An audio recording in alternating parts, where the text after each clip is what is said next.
São Paulo e Grêmio têm acerto por Ferreira, mas ainda há um detalhe importante que impede o anúncio do atacante. Vídeo de hoje do canal do Nicola traz detalhes dessa história e fala sobre reforço no Vasco, sobre uma tentativa que deve ser frustrada no Corinthians de atacante muito bem referendado vindo da Argentina. Trago ainda novidades sobre goleiro no Grêmio, Bahia mais perto da contratação de um lateral, o Palmeiras jogando 70 milhões de reais pelo ralo. Será que dá para dizer isso? Bora te explicar também o que o Júnior Alonso foi fazer em Belo Horizonte. As últimas do mercado, bastidores, tem muita informação importante. Sem perder tempo, quero só contar que todo esse conteúdo é um oferecimento de aposta. Ganha casa que te dá R$5 para você fazer a sua aposta agora mesmo. Para ter direito a esses R$5, só clicar no link que está no comentário fixo, faça seu cadastro e automaticamente já tem R$5 para fazer a sua primeira aposta, beleza? Bora mostrar para vocês os jogos que acontecem ainda nessa quinta-feira na Copa São Paulo de Juniores. Tem dois grandes em campo, Santos e Atlético Mineiro. A minha sugestão é de mais de 2,5 gols nessas duas partidas. O Atlético Mineiro recebe o Timon, enquanto o Santos recebe o Clube do Remo. Se a gente tiver pelo menos 3 gols nesses dois jogos, cotações melhores do que apostar nas vitórias do Galo e do Peixe. Para participar na aposta ganha, relembrando, só clicar no link que está no comentário fixo, faça seu cadastro e automaticamente a primeira aposta de R$5 é por conta da casa. Bora começar o vídeo com o tradicional giro de notícias. Tem muita informação dos mais variados clubes, nem pense em mandar para frente. Quero começar falando, por exemplo, que o Goiás está pedindo 35 milhões de reais ao Santos para negociar o Tadeu. Já havia dito para vocês que a chance era nenhuma, depois dessa pedida menor ainda. Bora contar ainda que o Santos deve anunciar em breve a chegada do atacante Pedrinho, atleta que passou pelo São Paulo e pelo América, pertence ao Lokomotiv, empréstimo de uma temporada. Falta apenas a assinatura do contrato por parte do presidente do Peixe, Marcelo Teixeira. Para completar sobre o Santos, Lucas Barbosa, atacante revelado na base alvinegra, está indo por empréstimo de 1 ano para o Juventude, que está de volta à Série A do Campeonato Brasileiro. Quero te contar também que Lucas Romero já desembarcou em Belo Horizonte para passar por exames médicos e assinar contrato com o Cruzeiro, volante que custou $600 mil junto ao León. Outro reforço certo do Cruzeiro, o atacante Juan Dineno, que também veio do futebol mexicano, $1 milhão. Bora contar também que o Palmeiras anunciou a renovação de contrato com Murilo. Zagueiro titular absoluto, atua ao lado do Gustavo Gomes, novo vínculo até o fim de 2027 e salário na casa dos 500 mil mensais. Renato Augusto é aguardado nesta sexta-feira no Rio de Janeiro para a realização de exames médicos e assinatura de contrato de 2 anos com o Fluminense, principal reforço do Flu para a temporada de 2024. Já o Fortaleza está perto de contratar um meio-atacante Luquinhas, brasileiro que estava no New York Red Bulls. Time da Major League Soccer, o Lion também tem negociações avançadas e espera anunciar a qualquer momento a chegada do goleiro Santos, que pertencia ao Flamengo. Para fechar o giro de notícias, o Inter anunciou a renovação do contrato de Alan Patrick, meio atacante que chegou a ser cogitado no Corinthians, embora o Timão assegure que nunca fez proposta. Novo vínculo do Alan Patrick só se encerra em 2026. E a saideira do giro de notícias, o Botafogo fez mais uma oferta por Christian Medina, atleta que pertence ao Boca Juniors, a nova proposta de $10 milhões. Bora falar agora sobre Flaco Lopes, contratação mais cara da história do Palmeiras. Por que eu estou retomando esse detalhe ou essa informação? Flaco foi, nos últimos dias, especulado como possível reforço do River Plate. O time argentino ainda não fez proposta, mas o Palmeiras está assegurando que por empréstimo não há negócio e para vendê-lo, a ideia do Palmeiras é recuperar o investimento feito. E aí que vem o grande problema. O negócio foi fechado para a contratação do atleta por $14 milhões e 300 mil. Esse valor inclui pagamento ao time argentino e também comissões e também impostos. Negócio total de quase $70 milhões, nunca em toda a sua história o Palmeiras havia investido tanto.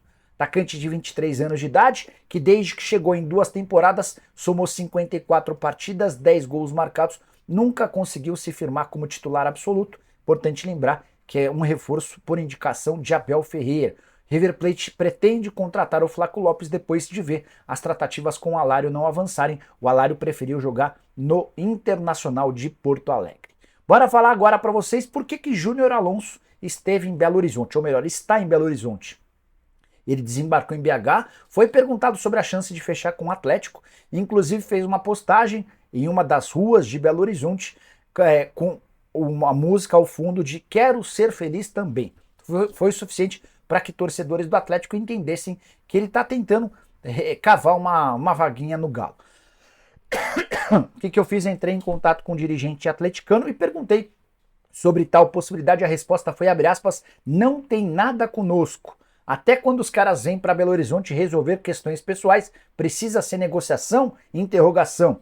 O cara tem contrato fora e parece que vai cumpri-lo até o fim, fecha aspas. Só para contextualizar, o Júnior Alonso, 30 anos de idade, paraguaio, que já fez sucesso no próprio Galo, tem contrato com o Krasnodar, inclusive ele é titular do líder absoluto do campeonato russo. O Krasnodar está à frente do Zenit, que tem sido multicampeão por lá.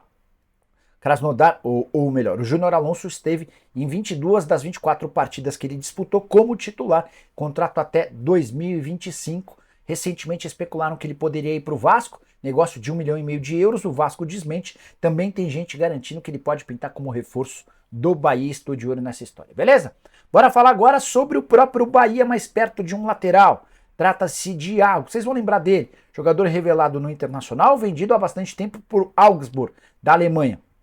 O contrato dele se encerra por lá em junho e o Grupo City avançou para a assinatura de um pré-contrato. Dessa maneira ele chega sem custos, não há necessidade de aquisição dos direitos econômicos. Você paga a luva para o jogador, prêmio pela assinatura do contrato, além de salários, e o Iago se torna reforço, jogador de 26 anos de idade, temporada atual um pouco mais fraca, de 10 jogos, 1 gol e 1 assistência, mas foi titular durante a maior parte da sua passagem pelo clube alemão. Informação sobre a negociação avançada foi divulgada primeiro pelo Infobae. Chegaram a dizer também que o Matiazinha poderia ser reforço do Bahia, muito mais barato o Iago, além de ser brasileiro, embora, convenhamos, o Vinha tem mais potencial do que o lateral direito brasileiro. Só para arrematar, sobre a função do lateral esquerdo, Camilo Cândido, recentemente negociado com o Cruz Azul, Rogério Ceni vai ter durante o primeiro semestre o Matheus Bahia, o Rian e eventualmente o Juba, que tem atuado mais como meio atacante, mas também pode funcionar como lateral esquerdo.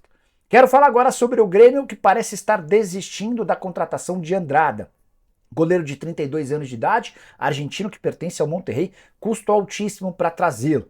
Tudo porque Marcelo Groi está ficando à disposição do mercado. Nos próximos dias ele deve ter seu contrato rescindido com o Al Ittihad. O vínculo se encerra em junho, mas o Marcelo Gajardo decidiu por dispensá-lo. E diante desse cenário, 36 anos de idade, atleta com enorme identificação no clube, era do Grêmio até 2019, quando ele pediu para ser negociado com o Al Ittihad. Aí fica bem mais barato trazer o Groi do que trazer o Andrada, embora o Groi seja 4 anos mais velho. Tem só um detalhezinho importante, era o Renato Gaúcho, o técnico do Grêmio, quando o Groi forçou a barra para se mudar para o Al Ittihad. Resta saber se o Renato não vai colocar qualquer empecilho, mas a tendência é que não, até porque quem ganha é o próprio Grêmio, com a contratação de alguém identificado, que é ídolo do torcedor e que segue em grande fase, apesar da decisão tomada pelo Marcelo Gajardo. Só para completar, Groi vai precisar reduzir bastante seu salário nos tempos de Arábia Saudita, 2 milhões de reais por mês de vencimentos. Bora falar agora sobre São Paulo, Grêmio e Ferreirinha. Tem uma boa e uma má notícia para o torcedor do São Paulo. A boa é que São Paulo e Grêmio estão acertados.